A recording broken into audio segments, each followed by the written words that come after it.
আজকে কিন্তু পুজো দিতে দিতে অনেকটাই লেট হয়ে গেছিলো। আজকে ভাবলাম না রান্না বান্না করে তারপর একবারে ঠাকুর ঘরে ঢুকবো, কারণ ঠাকুর ঘরে গেলে অনেকটাই দেরি হয়ে যায়। আজকে যেহেতু মঙ্গলবার, আজকে কিন্তু বজরংবলীর পুজো। দাদাভাই কিন্তু ঠাকুরের জন্য মালা অনেক আগেই এনে দিয়েছিল। এটা চেঞ্জ করে আবার একটা মালা পরানো হবে, আর সমস্ত ঠাকুরের জন্য মালা আছে। আর এই দিকে তোমাদের সঙ্গে দেখাচ্ছি, এই যে একটা সেন্ট দেখতে পাচ্ছ, এটা ঠাকুরের জন্য এনেছে।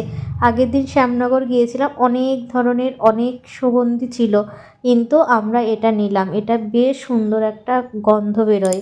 তো ঠাকুরকে স্নান টান করিয়ে ড্রেসপত্র পরিয়ে তারপর সুন্দর করে এই সেন্টটা দিয়ে দিয়েছি। এত সুন্দর গন্ধ বেরোচ্ছিল, খুব সুন্দর, মনটাই যেন অন্যরকম একটা শান্তি লাগছিল। এই যে আর সমস্ত ঠাকুরকে আমি মালা পরিয়ে দিচ্ছি।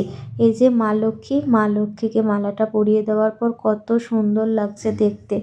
ঠাকুরঘরে আসলে যে সময়টা কোথার থেকে কোথায় পার হয়ে যায় সেটা বলা যায় না।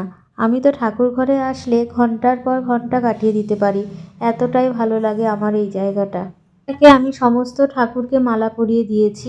আর ঠাকুরকে আজকে প্রসাদ হিসেবে দিয়েছিলাম লাড্ডু। আজকে লাড্ডু দেওয়া হয়, সন্ধেবেলায় দেওয়া হয়, আবার এদিকে দুপুরবেলাতেও দেওয়া হয়। যখন পুজো দিচ্ছিলাম তোমাদের দাদাভাইও বলল না, ও এখনই একটু ঠাকুরের বই পড়ে নেবে। ও না হলে সন্ধেবেলায় ঠাকুরের বইটাই বেশিরভাগ পড়া হয়, বাট ও পুজো দেয়। কিন্তু আজকে ভাবলো না, দুপুরবেলাতেই ঠাকুরের বইটা পড়ে নেবে। আর আমি এইদিকে পুজো দিচ্ছিলাম, আর তোমাদের দাদাভাই এইদিকে ঠাকুরের বইটা পড়ে নিয়েছিল। সুন্দর করে সাজিয়ে গুছিয়ে রাখতে ঠাকুরকে আমার ভীষণ ভালো লাগে।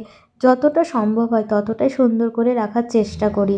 আর এই যে মায়ের গলার মালাটা দেখছো, এটা তোমাদের দাদাভাই পরিয়ে দিয়েছিল।